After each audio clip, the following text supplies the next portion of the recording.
Walter Hensley. I'm 63 years old, and 18 months after selling the HVAC company I spent 31 years building for $6.2 million, I stood at my son's housewarming party and heard him tell his friends I'd never even read the paperwork he handed me. He wasn't wrong. Yet, my wife Margaret's fingers closed around my wrist, like she was pulling me back from traffic. "Don't turn around," she whispered. Behind me, threaded under the party noise, my son Derek's voice. "My old man thinks this is his money." I told Priya, "Just let him feel important, sign whatever. We'll deal with the real paperwork after. He'll never even read it. He trusts me." I'd wired Derek and his fiancée $180,000 4 months earlier for the down payment on their $1.4 million house in Oakwood Hills. A gift, at Derek's request. No paperwork, because why would we need that between family? I'd been proud when I signed that wire. Standing there with a warm champagne glass, I finally understood that pride and understanding are not the same thing. I didn't confront him that night. I complimented the kitchen island and drove home in silence. The next morning I called my accountant of 19 years and asked him to quietly pull the closing documents. 4 days later he called back with the flat, careful voice he only used when something was wrong. My gift was listed as a loan, secured with a second lien position, behind a $340,000 private loan from a man named Alan Getty. And Derek's name wasn't on the title at all, only Priya's. I invited Derek to lunch and laid it out calmly. He didn't flinch. That was what hurt most. "That's just structuring, Dad." "Tax optimization. It protects you, actually." He smiled the same way he had as a boy, explaining why the neighbor's window was already broken before he threw the ball. I thanked him for explaining it. Then I went home and called a real estate attorney. She read the documents in 11 minutes. "This isn't structuring," she said.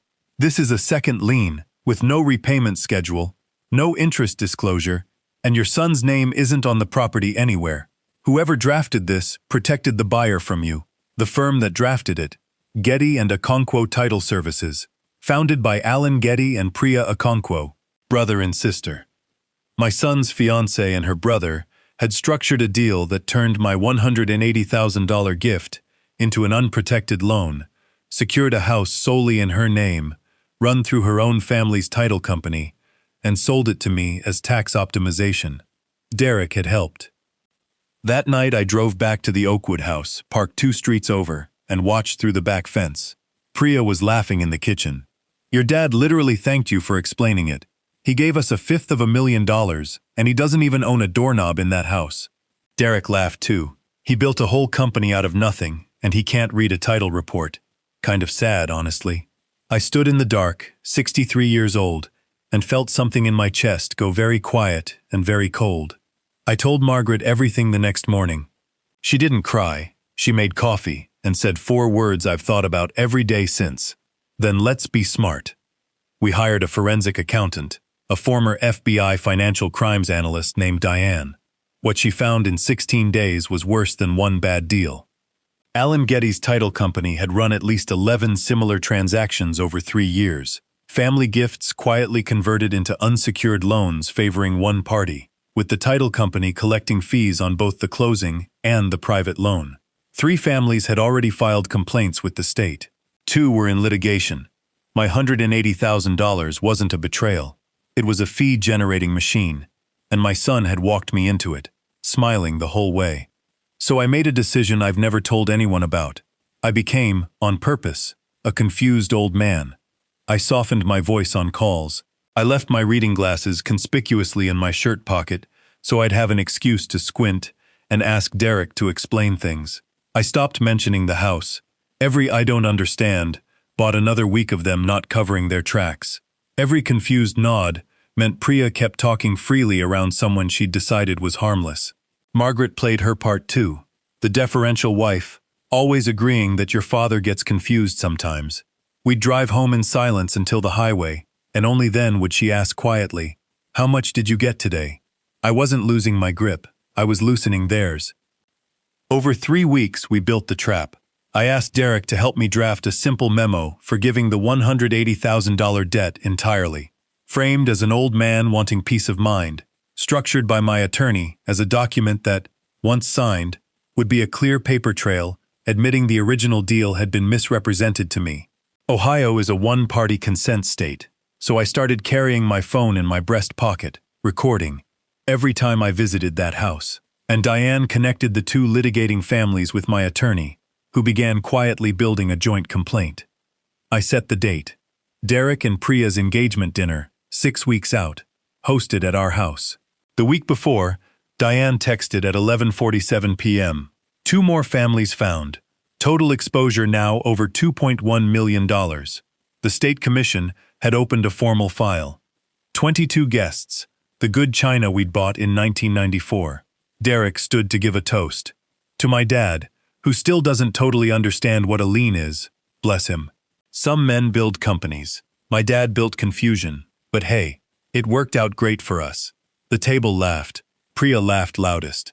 I stood up slowly, the way I'd been standing for weeks. A little stiff, a little uncertain. The room quieted, expecting sentiment. I do understand liens, actually, I said. My voice didn't need to rise. This one is a second lien, subordinate to a $340,000 loan from Alan Getty, Priya's brother, co-owner of the title company, currently under state review, for 11 similar transactions, 3 already in litigation.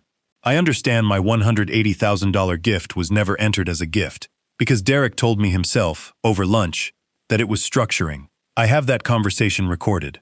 I have a second one, from this house's own backyard, where Priya said I gave them $500,000 and don't even own a doorknob. I set my phone on the table, screen up, a paused waveform visible. Nobody reached for it. 11 other families went through the exact same arrangement. 2 are represented by the attorney I hired 6 weeks ago. Derek's face went the color of the tablecloth. Dad, this isn't the place. You're right, I said. So let's make it simple. I took out the forgiveness memo he'd helped me draft, held it up so the table could see both signatures, and tore it once, cleanly, down the middle. The halves fell onto his empty plate. That was never forgiveness, I said. It was evidence. As of Monday, it belongs to my attorney, the State Real Estate Commission, and the County Prosecutor's Financial Crimes Unit. I picked my champagne glass back up, the same kind I'd been holding the night this started, and set it down without drinking. I'm not confused. I just wanted to see how long you'd both keep talking. Within 11 days, the county prosecutor opened a formal fraud inquiry into Getty and Okonkwo. Alan Getty's licenses were suspended 3 weeks later. 2 more families joined the civil suit, pushing total damages past $2.4 million. Priya wasn't criminally charged, but she was named as a beneficiary in the suit and lost her firm's biggest client within a month. Derek and Priya's engagement ended 9 days after that dinner. The one person I made sure landed on his feet was Casey, a young receptionist at the title company who'd unknowingly shown me the letterhead that cracked the whole thing open. He'd done nothing wrong. I got him a job at a title company 2 counties over. It rained the night Derek came back, 5 months later. He stood on our porch, thinner than I remembered. Dad, I know I don't deserve to ask, but I have nowhere else to go tonight. 34 years of being his father pulled at my chest. But I kept my voice level. You have somewhere to go, Derek. It's just not here. Not tonight. Not until you've spent as much effort making this right as you spent explaining why it was fine. He nodded, like he'd expected it, and hated that he'd hoped anyway. I closed the door, not hard, just firm, and stood there a moment with my hand flat against the wood. Margaret was in the kitchen with 2 cups of tea already made, like she'd known. You okay? She asked. I understand liens very well now, I said. And she laughed, really laughed. The first easy laugh either of us had had in months. 31 years of business, and one very expensive family lesson taught me this. Love your children fiercely, but never let family be a reason to skip the paperwork. The people who tell you documentation is unnecessary because you're family are very often counting on you never reading the fine print. If you'd been at that table, would you have torn up the memo right then, or waited for a quieter moment? Tell me in the comments.